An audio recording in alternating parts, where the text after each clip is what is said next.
Sound check? Yes. Welcome, everybody. Welcome to I Just Got My Kid to Sleep, the podcast version. Um, we haven't really expanded into any other versions yet. My kid, who's asleep right now. A lot of debate out there about whether the word is kid or child. I think kid is fine, and some people chimed in on the internet recently saying that it was also fine. And I'd have to agree with that. But I was about to say something about my child. Oh, my child. I just got my child to sleep. Jack, whew. I'm just trying to wake up. I fell asleep too. I don't know if you've ever done that. As a parent, everybody has. That's a silly question. If your child makes you go to sleep with them, at some point, you're going to fall asleep too. And it's really nice. It's the most unique sleep that I've ever gotten in my entire life. Like, if you're not a parent, getting your child to sleep, I don't think there's ever an occasion where you're like, well, it's nighttime. I'm going to go to bed myself in a few hours. Let's take a nap. But that's what it is. I usually fall asleep when I'm putting him to bed. Also, it's the only job where that's encouraged. I can't think of another job other than maybe you're a test person for drugs. I don't know, where they're like, hey, if you fall asleep while you're doing it, that'll help. Because that's what it is. I usually fall asleep or try to fall asleep when he's not falling asleep right away. Because I'm like, well, if I'm going to lay here, here's our sleep routine right now. The end of it, at least, is just he's just laying there. He has a mat next to his bed, and I lay down, and he lays down too. Lies down, and if he's not falling asleep, then I'm just like, well, I'm not just gonna waste my time here. I'm going to sleep, and I think whenever I've done that, he's always been asleep, and that's nice to wake up and your job is done and you got rest. It's such a weird thing to fall asleep at night and then wake up and it's night and be like, well, I'm not going to bed yet. I just got all this rest. I was pretty sleepy. I couldn't have stayed. I always think oh, I could just sleep here, but I don't. I think I could if it was when he's younger, as a baby, but as a kid, I don't know. I'm just doing stuff. I used to think we never did that. There was an age when he was a baby where we let him just lay in there and cry it out, and then there was an age where it just sort of realized that he liked having someone fall asleep next to him. And then I saw an Instagram video supporting that rather than saying it was bad. And I was like, well, that's a fact. That's what's great about social media. I was going to get parenting magazines or books, but you can really just go on Instagram or TikTok and just watch videos till you see one that works for your lifestyle. And you're like, well, I believe in that now. I just talked about how kids until they're 7, it doesn't really yeah, you can lay in there with them. You're not gonna hurt them. It's not, showing love in that way isn't gonna. It might hurt you. It's not really hurting me either. If I'm gonna be honest, I am. This is all about being honest. What do I lose by laying in there? That's what I think about too. I think when my parents were parents, they still are parents, but when they were parents of little kids, my mom and dad had 3. And it was more of a business, You get in, you get out, you go relax, do your thing. And they had a house. They had a whole household to take care of, a lawn that they had. I did weed whack growing up, but I didn't really get to mow the lawn. My older brother mowed the lawn.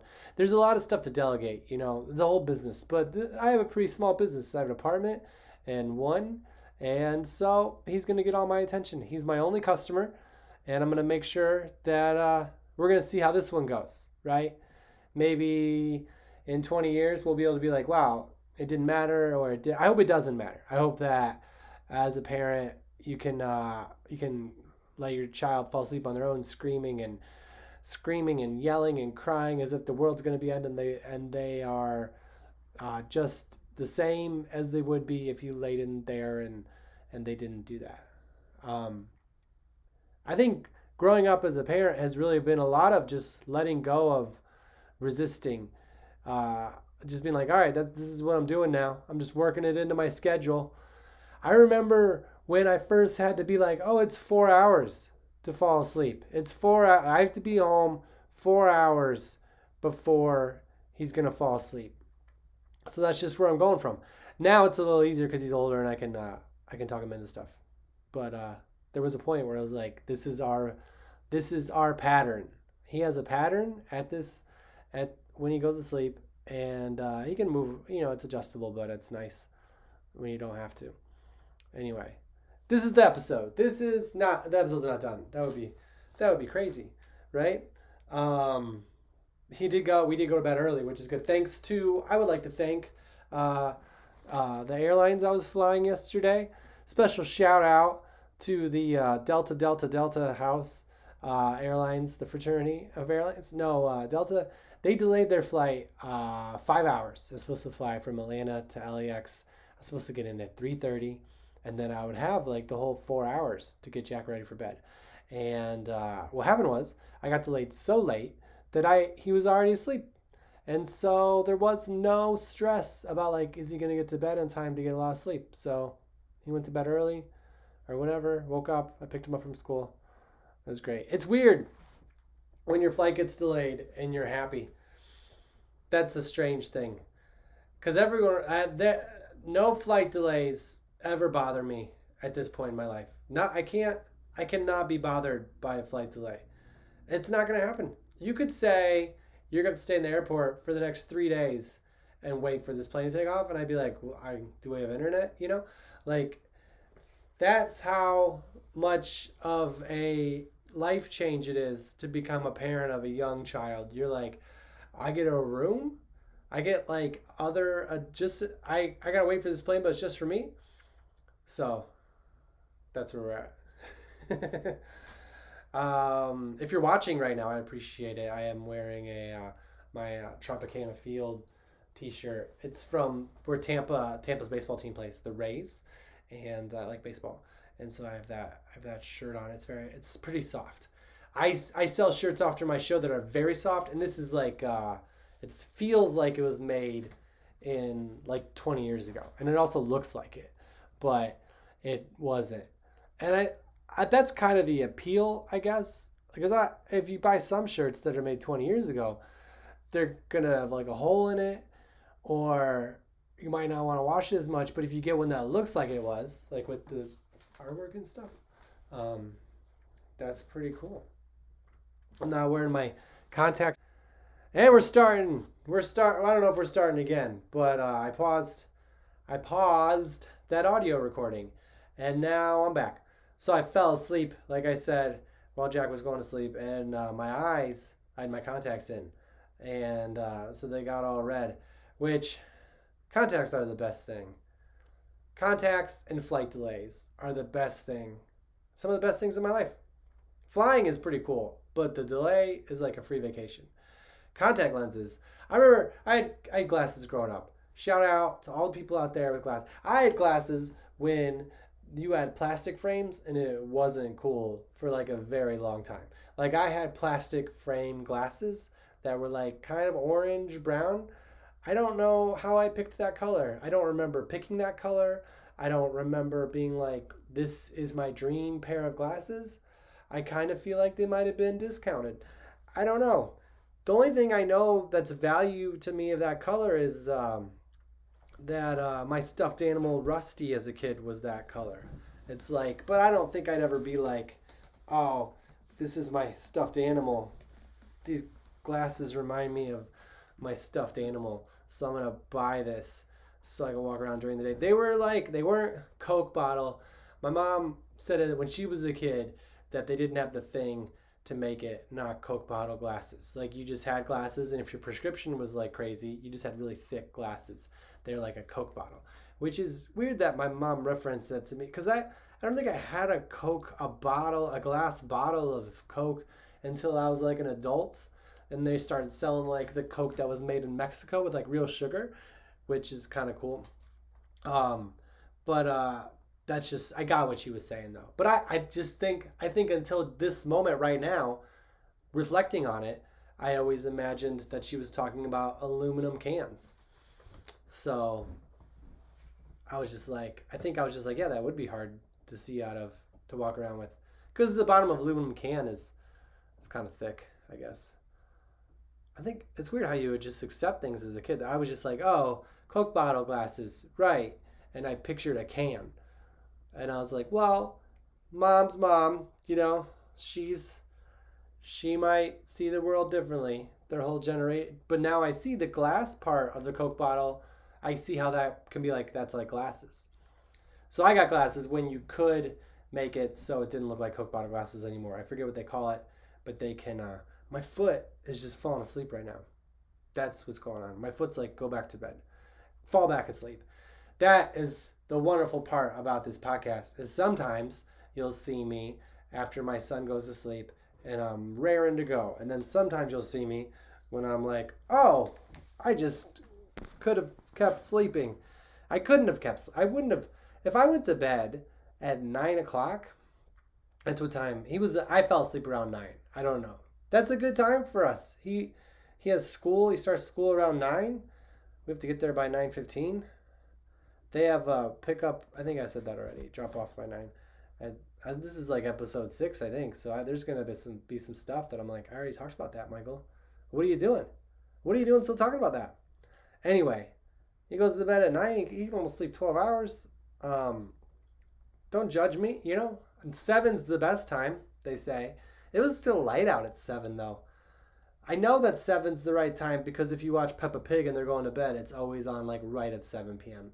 As if to be like, hey, parents, these animals, these pigs can get their children together in bed by 7 o'clock. They are innately farm animals. Sure, they're walking around. They have successful jobs. They all own houses on top of a hill somehow.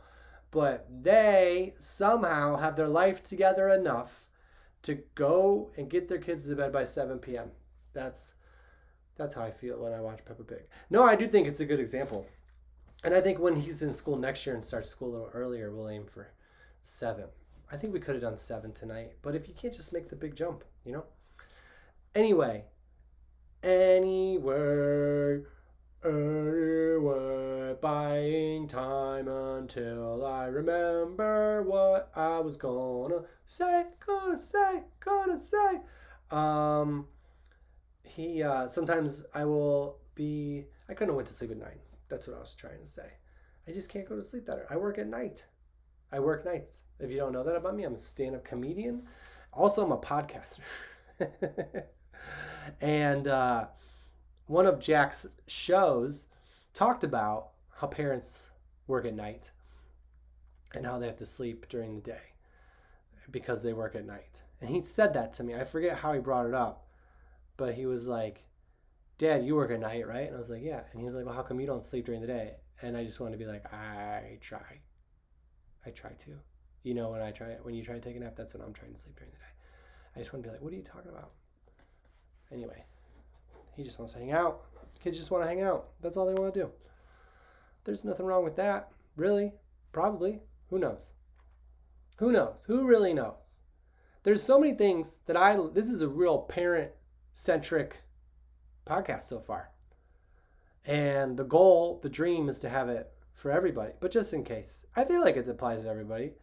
Progression as a society. Progress. I'm gonna try to stop correcting myself so much. Just get it right the first time. Michael, I think that it's weird when you become a parent. They tell you all the things they know now, and how the things that your parents did were pretty much wrong. That's some of them. Like when we became parents, they were like, no sheets, no pillows or blankets in the crib with the child. Nothing. Just let them sleep with nothing, because they could die. that I didn't want to say it quietly. You shouldn't make fun of it. I'm not making fun of it. I wasn't making fun of it. But I think you gotta laugh a little bit about sad things afterwards. Like not as it's happening, of course. Let's not. No reason to get that dark. But my mom was just like, well, how would they fall asleep without sheet? And was like, oh, okay. And then there was something about how you don't put the baby on the stomach. That if they roll over, it's fine, but you just don't put them there. And my mom was like, well, that's how you fell asleep. And it was just like, oh, okay. So part of it's like, well, it must not be that big of a deal because I'm alive. But then part of me is like, well, what what am I doing? That could be wrong later. Like you put your child to sleep when he was 5, you laid down on a mat next to it. Oh, you can't do that. You gotta hang them upside down once they fall asleep. That way the blood circulation, and then rotate them every 2 hours. That's crazy. It's crazy how much we learn and how much we grow. So I had a flight delay yesterday of like 5 hours. 5 hours, which is a bummer in the sense that I would have loved to have slept. That's the biggest thing as a parent. Like if you get a flight delay, I don't get upset about the time to like be on the internet and get work done or whatever, or watch movies or whatever it is you want to do, or just like chat with other grown-ups. Like it was fun for us to be like, wow, they're saying it's gonna leave at 5:30, but I don't think so. I think it's gonna be 6. Yeah, probably should be 6. They gave us a food voucher. Delta Airlines gave us a food voucher for $12. And I was like, have you ever shopped at an airport, Delta? For $12? What meal can you get when you haven't eaten for upwards of 5 hours, what kind of food can you buy that could satiate those hunger needs? And then I was in line when I got the text. They send you the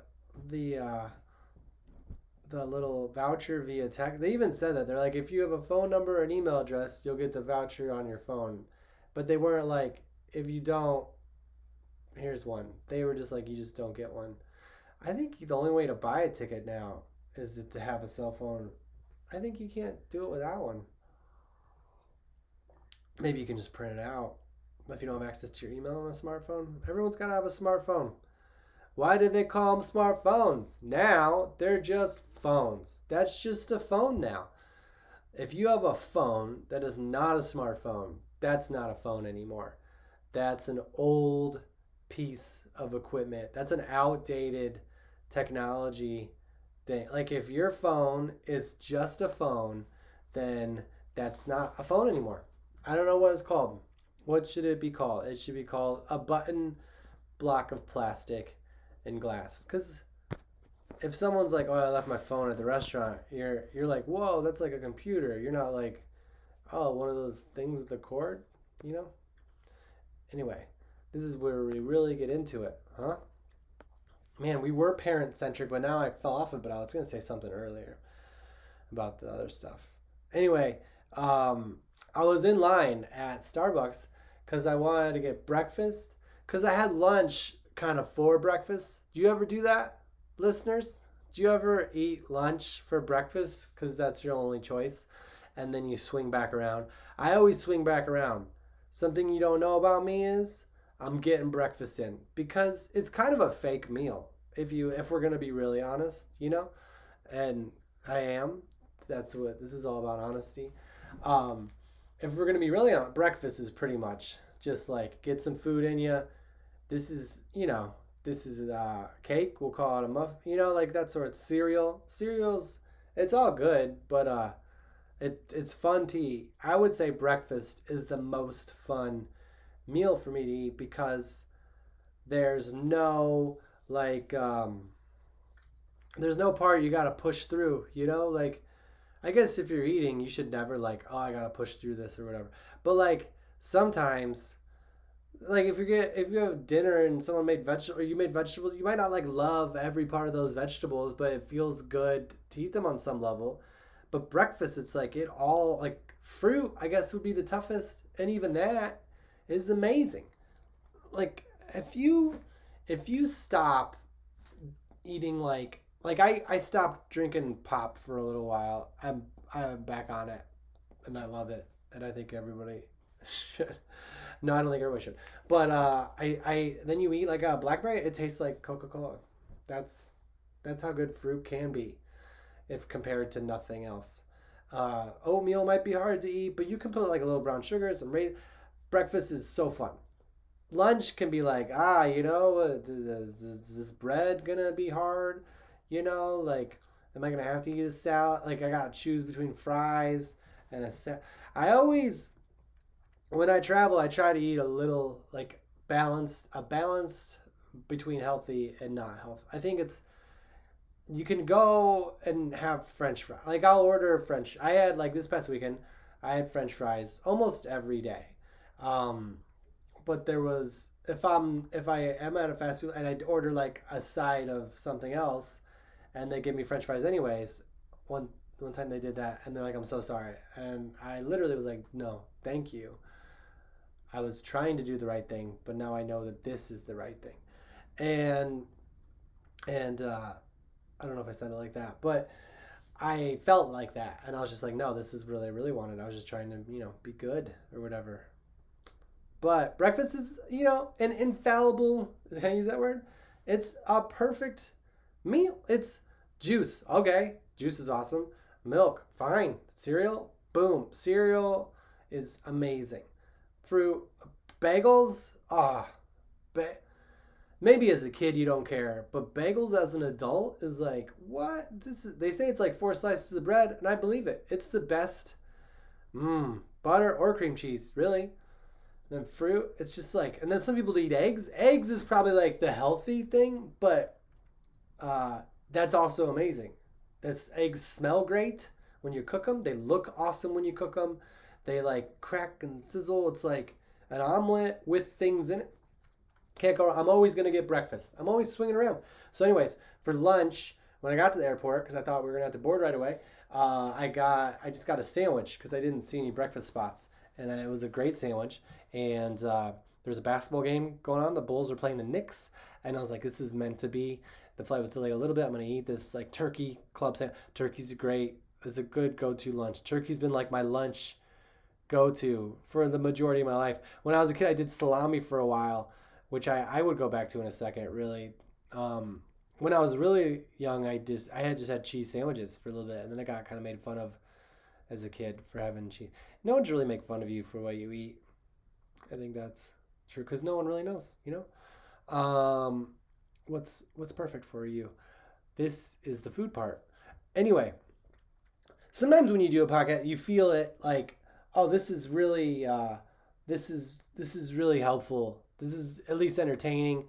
And then sometimes you do, and you're like, I think this is just me talking, and like digging a deeper hole of no useful content. Useful? I don't know if useful is the word, but it is a podcast, and hopefully you're doing something great while you're listening to this. If you're just watching it, then maybe there's something going on that I'm not picking up. But like I feel like I don't play sports professionally. I don't know if you knew that, but I watch it a lot, and sometimes you see guys, strike out. Or not that this is striking out. This isn't. It can't. It just feels like swinging and missing a lot.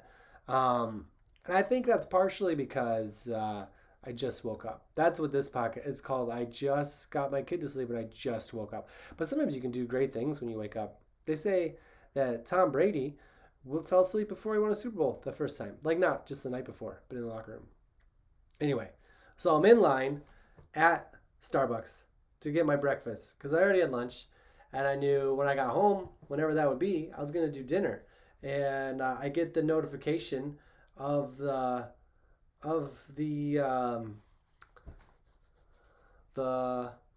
voucher, and it's like $12. And I was like, well, what? I'm making fun of the airlines in my head. I'm just like, really? We're waiting for 5 hours? What's this gonna get me? And it literally covered everything I wanted.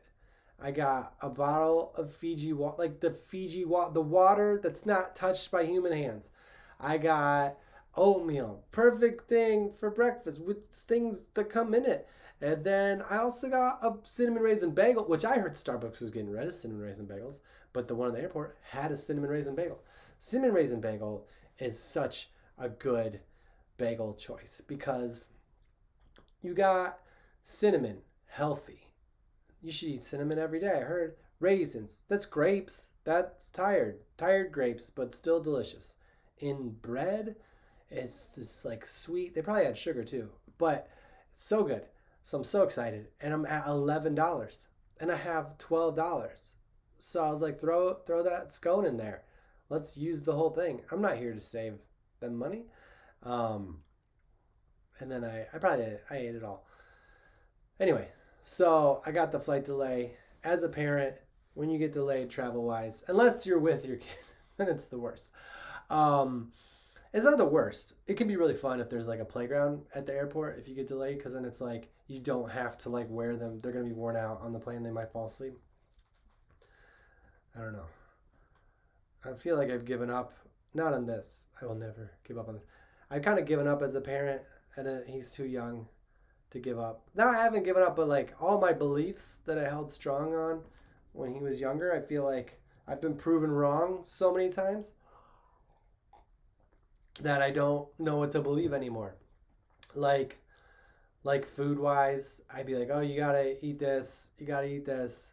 No dessert before. And now I'm just like, you want to eat? You're gonna eat food? Sure, eat that. And then sometimes he eats healthy. Let's go to the list, huh? That's good. Let's see what we got. Oh, I think this is interesting. So I was thinking about this recently. Like if you're in a relationship as a guy, and the person you're in a relationship isn't treating you well. They're not.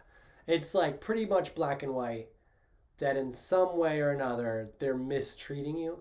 And it doesn't have to be big, it can just be like insensitive or maybe some sort of I don't want to get into details, but some sort of situation where it's like, in this, not that you're right all the time or perfect or anything, but in this situation, pretty much anybody would see that would be like, that person needs to change their behavior. I think it's healthier, and this is going to seem kind of broad or general.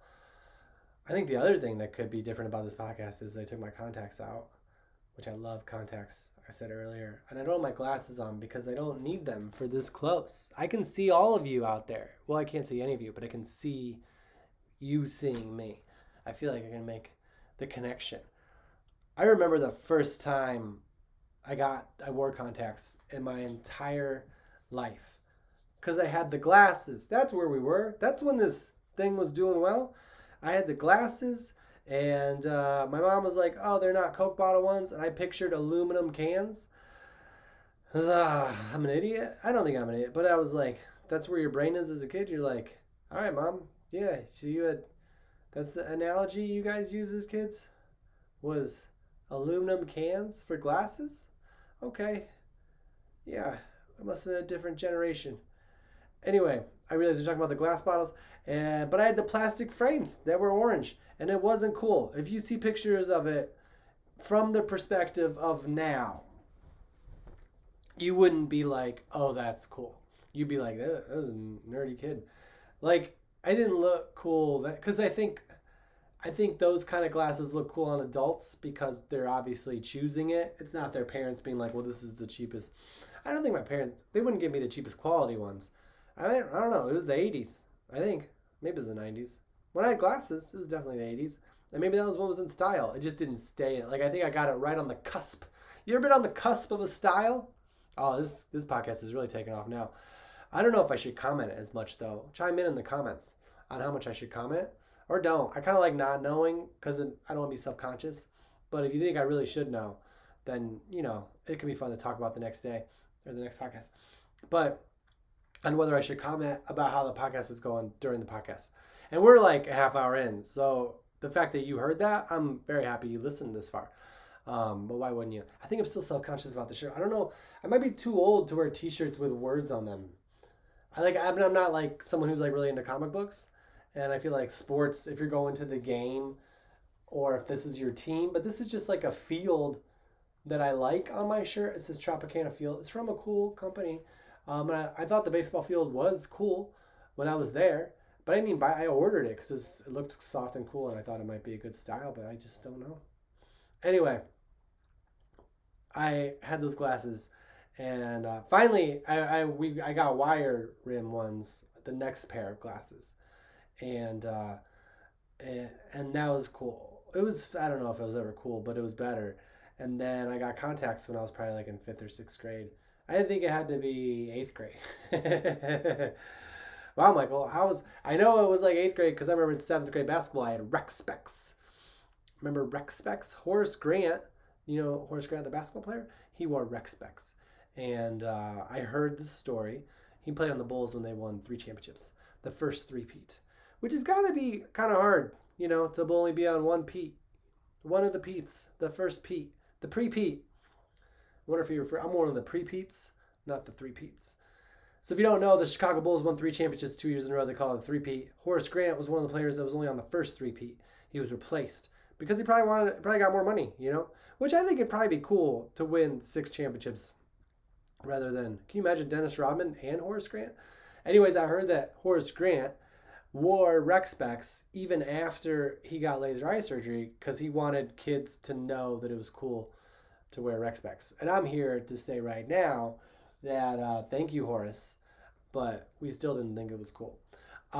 It was something that you did, and we were like, oh, Horace did it too, but Horace is like a really good basketball player, and we're just seventh graders.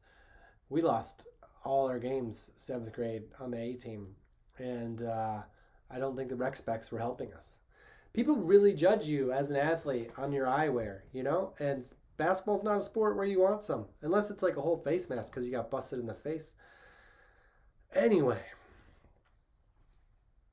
how are we doing? I don't think I've made any noise yet. That's good. My neighbor over here is fine. How's Dr. Teeth doing? I put up the card again. That's good. If you're not watching, I should do it more for people listening. I really feel confident about everything. So I remember when I got contacts in eighth grade, and I put them in my eyes, and I rode on my bike, and I couldn't believe that I couldn't feel them in my eyes. It was just like I could see, and I was like, how is not everybody's like that? That's one of those times where I wasn't like a young child. I was like not a grown up, but like a teenager, almost 13, 14 years old, and I was like, how are people not talking about this? Like people used to, maybe they just got good. Maybe soft contacts just came about, but it was like I literally can't feel them in my eyes, and I can see. I don't know how anybody does laser eye surgery, because when I put contacts in, I don't notice the difference, other than I can see. Anyway, you ever been on the cusp of style or a trend changing? That was my basketball career. My older brother definitely got it though. He was a little older. My older brother was. I don't know about your older brother, but my older brother was a little older, and he was in the age where like people just stopped wearing basketball shorts really short, but the school hadn't bought new uniforms yet, so some of the teams still had to wear the old short shorts, and you have to be really good to live like that. And they were really good, but I remember like they're wearing the short shorts, and like it wasn't like a gradual change. Michigan in like 1991 wore big shorts, and then that was it. And seventh graders across the country, like the lowest on the totem pole of the school basketball players, had to wear short shorts until some booster was like, please, we don't need to see your seventh grade legs anymore. Please, please, please. And I think about that now because they make fun of the shorts. They make fun of the big shorts now that we wore as kids. And I'm just like, yeah, but I don't know. As a man, I've never been like, people need to see these legs. Like I feel like if I were to play right now, I would. They're not super short, so it's fine. But it's almost like I think I would want them a little longer than what they are. That's where I'm at. That's where I'm at with this. So, anyways, if you're a guy and you're in a relationship and there's something that's happening that's not cool, I'm not saying you have to end the relationship over it, but like maybe they don't know what they're doing, or maybe they there's a good reason why they're doing what they're doing, but it's still not the right thing to do, and you're being mistreated.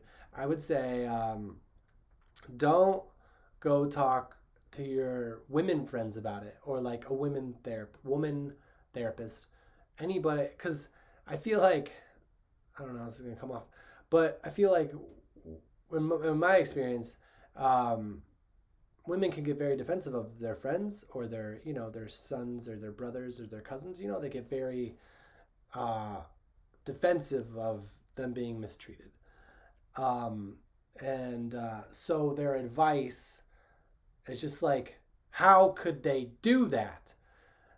That's the advice that you get when you might be mistreated by somebody and you're trying to figure out how to deal with it.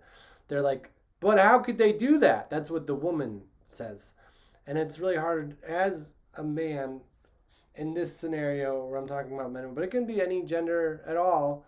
I just feel like you should go to your gender, someone who has your perspective that can put themselves on your side. It doesn't have to be man or woman. It's just like someone that can put themselves in your shoes, because like from my experience, and this is all about from my experience, I guess, women, they might be like, how that's their advice. It's like, how could she do that?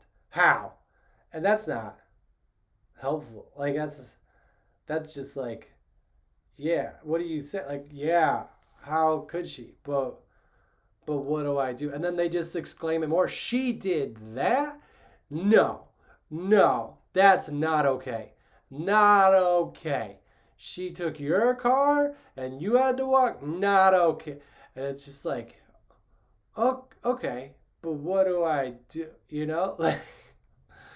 Like that's what it's like to talk to like someone you have a family member with, or like even a woman therapist.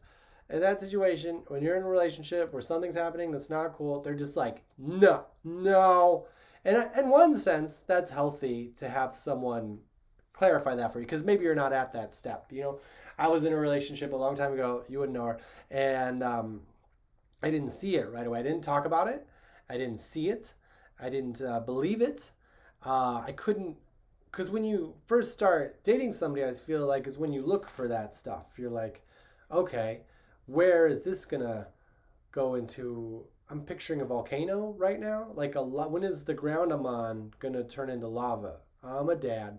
When is this not gonna be safe anymore? How am I gonna see this coming before it happens? And but then like that sometimes when someone's on their best behavior, because they just know you, and they're not relaxed yet, they're just doing. And so then when it starts, when whatever it's happening starts, whatever it is, you might not see it. I know when I knew when I had a problem, and it is my problem, not anymore, but it was my problem, and no one else caused it other than the person that was in the relationship with me. But like I remember I was binge watching, not binge watching, but I was like watching all of The Office, and I'd seen a lot of The Office before, like so many. I watched it live. I would record. Like everybody loved The Office. Everybody I knew loved that. We loved the British one. We loved such a great show. Steve Carell. Everybody. Everybody. Can't name all the people who acted in. We're doing a podcast. We don't have time for that. Oh no, my set's falling apart. So, anyways, love The Office, but I'd never seen season 4. I used to buy them on DVD, and that season was a strike season. And so I did buy the DVDs, but I never watched it. It just came with like a cool shirt and from the Meredith Fun Run, not a fun run, but the thing, and something else that was cool too, like a cup, like a water bottle. But I never watched it. So finally, I was watching season 4 on Netflix at the time, and there's an episode where like Steve Carell's girlfriend at the time like breaks his TV. And it's really funny. Like it's a tiny TV, but he acts like it's a huge TV, or it's a really nice TV. She does something that's kind of like physically violent, and immediately he's just like, no, no, no, no. And like, I think the police might come or something. Like, he definitely gets out of the relationship right then. And he might go back in later, but like he gets out then. And that's when I was like, well, that's kind of similar. Someone breaking a thing, it happened to me before. And I was like, oh, that's when I realized that I had a problem when you have a problem when Michael Scott, who's historically, when it comes to like common sense and a lot of knowledge, like the stupidest character in the world, when he picks up on something, and then you see that, you're like, whoa, I'm way behind. Like he got out right away, and I'm so not to get sad, but anyway, you don't have to get out. It's not always an unfixable thing. But if you're in a relationship and someone's mistreating you and you need support or help, it can be helpful to talk to someone that's like a woman, if it's a woman, because they'll be like, no, no, no, how could they? But I think it's also more helpful to talk to the men in your life if you're a man, because they're just like, they're just like, there's just some perspective on it. I feel like when I would talk to the like male friends or siblings or my dad. I'm not really but there was just sense of like when I would describe what happened, this sense of just like, yeah, I could see that. Like there's this sense of like, oh yeah, that happened. Like there's outrage from the women in your life because they're so like, how could somebody do that? But then the men are just like, uh-huh, yeah, yeah, like, because I feel like, on some sense, and not to make a man, whatever the gender, you don't see what you do, what you're capable of, but we kind of do. And so I think it's healthy if you're in a situation where you might not being treated the right way, to talk to someone who has the perspective, both of like outrage, but also of like, yeah, ah, that is bad. Because when someone's just like screaming at you about how bad the situation is, it kind of makes you feel stupid too. Like, wow, if it's that bad, why? What's wrong with me? Why am I in this? And it's not. It's not your fault. It's not your fault. It's not your fault. It's not your fault. Is that Good Will Hunting? I think so. Good Will movies can mess you up too for relationships. Like I feel like The Office kind of gave me perspective, but I remember watching Good Will Hunting, and there's a part where Robin Williams' character talks about how he got offered a ticket to, I want to say, a World Series game, and he met like the future love of his life at the bar, and he would just like pass the ticket to his friends, and he stayed at the bar, which is like that. I mean, it's beautiful for the movie, but with smartphones nowadays, it's like get her like follow her on Instagram, like figure it out, like. I guess when you're young that could happen, but I can't imagine meeting someone who is the love of my life and being like, I'm gonna skip this World Series game, because I feel like she would be cool with me going, because we would have our life to spend together. Like he didn't know she was gonna die, right? I don't know. But in that movie, Robin Williams says he's like, they're talking about love a lot in that movie, and not Robin. I say Robin Williams. He didn't write this. Isn't his fault. Not that any of it is anybody. It won best writing. So maybe I'm wrong. There's a good chance. You should fact check everything if you're talking to me, especially that thing I said about relationships earlier. You should definitely talk to a professional. Over listen to this. Purely entertainment. And if it's not entertaining, it's not meant to be educational. It's just, I missed on the entertaining part. If you're learning something from this, but it's not fun at all, that's not meant to be. Maybe I'll be educational at some point. I think I'm at dad stuff. I'm pretty good at knowing things. Anyway, Robin Williams' character, written by Ben Affleck and Matt Damon, talked about love and how he didn't love his wife in spite of her flaws. He loved his wife because of her flaws, which is kind of a deep thing for like a 20-year-old kid to write, like Matt Damon or whatever. Um, and it is beautiful, and I think it works if the person you're in a relationship with isn't like someone with like flaws. Like maybe that's why maybe I should be more of a romantic. But I think if it's like flaw, like if they have flaw, like I don't know, you can love them because of their flaws, but don't love them like don't be in a relationship if it's like a flaw. If it's like a like a like a flaw like a flaw like a flaw like that's you gotta look out long term, because if you love her because of the flaw, then like that flaw is gonna be, and like maybe you have kids and they're gonna have like, I don't think anybody's ever been like, oh, I love her so much. Oh, why? Well, not in spite of her flaws, but because of her flaws. Like which flaws? Well, I don't know. When we're waiting for the train, sometimes she gives me a little push as it's coming, and I get like, oh, am I gonna die?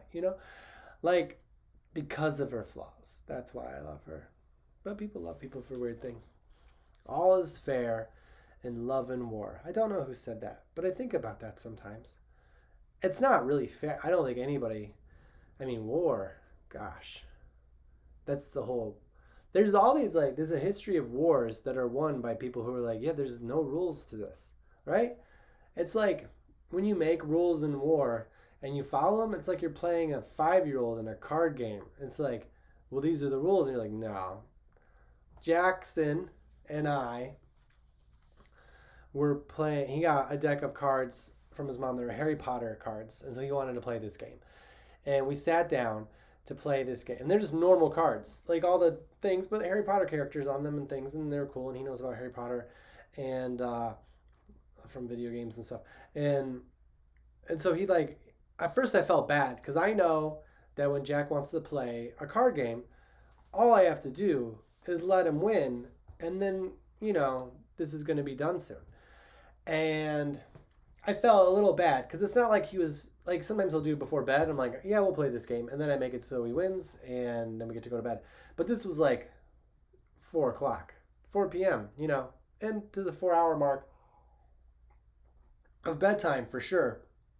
But we had time, and so I was just like, we play 2 cards, and they'd be like, "What does that mean?" I'm like, "Well, I think it means you win because you have, these are swords, and this is Hermione. Hermione, what's she gonna do to a sword, And this is the sword of Gryffindor. She's definitely gonna lose." And so I was like, he was just winning all the time. But then it got to the point where I was like, all right, maybe I'll just try to play it for real. Like, all right, this is Draco, that's Voldemort, But I win, and he'd just be like, "Well, then it means we," and then we play, and then he would end up winning the hand. I was like, "Oh, it's just he was gonna win," and I feel like he'll grow out of it. And if he doesn't, when he plays with kids that want to win too, it's not gonna go that way. Not gonna go that way. And that's what war is like when you try to follow the rules. It's like, no, the person's gonna win who doesn't have rules. But I think with love, it's good to have rules. One time, I was at a pizza place late at night. It was after a show, and we were all from the show at the comedy club. We were all went to this pizza place, and when you go to pizza places late night, usually there's like people that have been drinking, and so we had this like kind of like this booth, and some drunk guy just like sat down next to one of the like the server from the comedy club, and it was kind of weird because like he was drunk, but he wasn't like hurting anybody. But it was just like, well, this is our table. And his buddy came over and he got rid of him, and he looked at me. His buddy was like, yeah. And I wasn't in a relationship with anybody at that table, but he thought, I guess I was dating the girl. And he's like, you got to respect that. You got to respect that girl and you and whatever. And I was like, oh, that's nice. And I don't know why I said that, but I think I think it could be good if there's rules in love, like if someone's in a relationship. Anyway, anything else on the paper? Happy to support. I was talking about Starbucks earlier. My thing did cover the thing at Starbucks. I remember this was a little while ago, but I'm Catholic and I go to mass, and I remember around Lent, I think it was, or before Christmas, there was a Catholic church that that in order to encourage donating money during this time that they were going to give to people that needed it, not just the church. It was like towards whatever cause. They have these like envelopes. If you're not Catholic, you fill it. You get an envelope every week and fill it out and pay or whatever. Yeah, there's money involved. There's money exchanging hands. It's religion, but it's not like I don't need to get into that. It's not like they like send you a bill, which would kind of be easier, I think. Like I just like it. Like I stream cable, and I like knowing that it's this much money.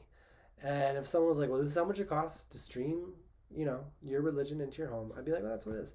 But it's it's a good cause or whatever. So it's just whatever you can, but not whatever you can. Like you should live like they used to say 10%, but it's like after you take out all your expenses, maybe I don't know. This is why I don't really send this podcast out to family, because I don't really know what I'm gonna say, and so I don't know if I want people who know me to judge me differently. But this Catholic church, it was Old St. Mike's Catholic Church, and I'll wrap up soon. Like if you're listening, you're like, when is this gonna stop? I will get there.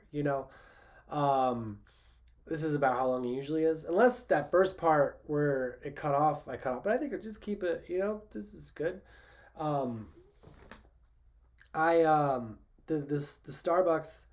The Catholic Church had little envelopes for that specific season, whereas like if you just give how much you would pay for a Starbucks cup of coffee or whatever it is per week, how much you would do that to that, then this is what you could give a lot of money. And my whole thing was like, that's how successful Starbucks is like the God's house sees them as a comparable competition. So yeah, this has been my podcast. I'm going to go through some stuff right now that I'm doing coming up. I'm in Tacoma, Washington this weekend, and Oregon and Portland and Utah and Montana and probably South Dakota if people that buy tickets. Washington, D.C., Baltimore, Tennessee, Jacksonville, Lexington. It's all on my website. We made it. This is the one that I fell asleep before. I got my kid to sleep, and then I fell asleep, and my leg also fell asleep, but we did it. We made it, which I don't know if that's how you should view something that you're making for people to enjoy, being like, whew, I got there. I think we got there a little bit, I'm gonna stop commenting regardless on the comments. I'm gonna stop commenting so much because I don't think it's commenting that makes people enjoy it as much. My name is Michael Palisak, and this has been I Just Got My Kid to Sleep, episode 6. Thank you, everybody. The end.